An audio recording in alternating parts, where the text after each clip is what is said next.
Welcome back to The Ticket. Well, my Staten Island guys were yakking it up just a second ago. New polling from Emerson College shows Democrats with an advantage ahead of the midterms over, well, that other party, Republicans. Generic congressional ballots, what it's called.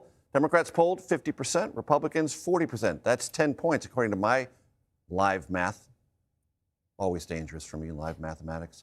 Political panel time, I just mentioned, former Democratic Congressman, New York, Max Rose, Republican strategist, and former New York City Council member, Joe Borelli. They're both from Staten Island. That's right. Gentlemen, I will not try to mirror the bald head or beard thing, but I'm glad we've all got the bluish blazer and the white open collar shirt. We got it going.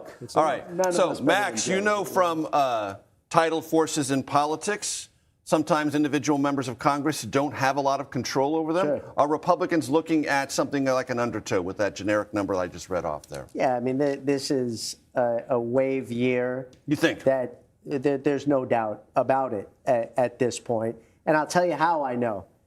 You're going to see my friend Joe Borelli move very quickly from being a partisan Republican to an apolitical pundit when he's talking about this election coming up. Because the truth of the matter is that no Republican right now can honestly look in front of the camera and say that their party has a fighting chance in this upcoming election. Okay.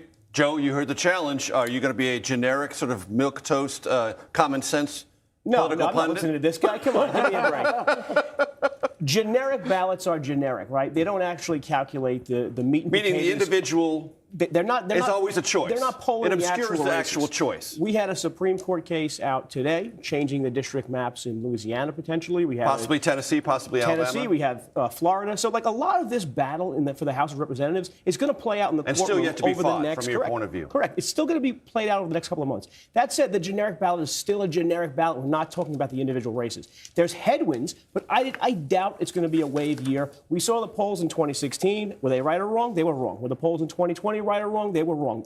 2024, wrong again. They undercounted voter propensity on the Republican side, and they undercounted the result. Trump is a vote getter for and against. People love him, people hate him. And I think the Republican Party needs to actually get him more associated with the ballot, have him out there more, because the Democrats are going to run against Trump, and they're going to get motivated. The Republicans need to paint the case that he's on the ballot also. Interesting. We'll get to the king and queen who are not making it to Staten Island to their ever-loving regret. It's a tragedy. It is. We'll get to that in a second. Punch Bowl, I pay a lot of attention to our good friends at Punch Bowl News. And they had something this morning in their morning newsletter I want to read to you. Quote, Donald Trump is underwater in districts that he won in 2024. To your point from just a second ago, Joe, let me continue reading. Trump won Representative Brian Stile, he's a Republican from Wisconsin, district by 5 points in 2024. But in this new polling, Trump's image is upside down by 7 points. Trump's job approval rating is upside down by 5 points.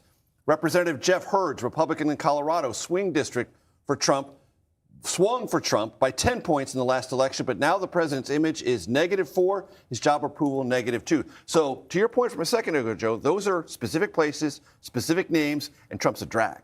Look, we got our work cut out for us. We're in the middle of a war. The gas prices are higher. These are two things that actually matter to Americans. But this is still 6 months away from the election cycle. He has to finalize some conclusion to the Iran war. That has to happen. And we saw that the gas prices are pretty volatile. We saw the price of oil very volatile reaction when the Strait of Hormuz was rumored to be open. We saw the price drop down. A lot of rumors there. So I think that once the solution is actually the map is there. Stop rumoring, more reality is what you're saying. I think it's a fair assessment. This is like an arsonist saying, oh, I know what I need to do. I need to put on a firefighter outfit. I mean, he started the war in Iran. In the end, Donald Trump ran for president and was successful, running on a laser-focused agenda that basically said 3 things. Said, I'm not going to engage in any forever wars. Said, I'm going to fight inflation and achieve affordability for the American people. And he said that he's not going to be woke. Truth of the matter is he's only accomplished one of those 3 things, and he has ignored the other 2. And that's why his base is revolting against him. We all know Democrats are always going to hate the guy. Independents are up for grabs in a midterm election. Who knows how much that matters? Trending against Republicans right now. Base enthusiasm is what decides midterm elections. And right now, the Republican base is either depressed or in open revolt. And that's as clear as day.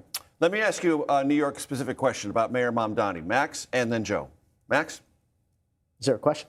Yeah, How's he doing? Yeah. How do you assess him about 120 days, 130 days in? Sure. So I would say that his practice of politics itself is impressive. The degree to which he is being the pothole mayor, the degree to which he is out there in a very consistent basis. Visible. I think that's impressive. There is no doubt about it.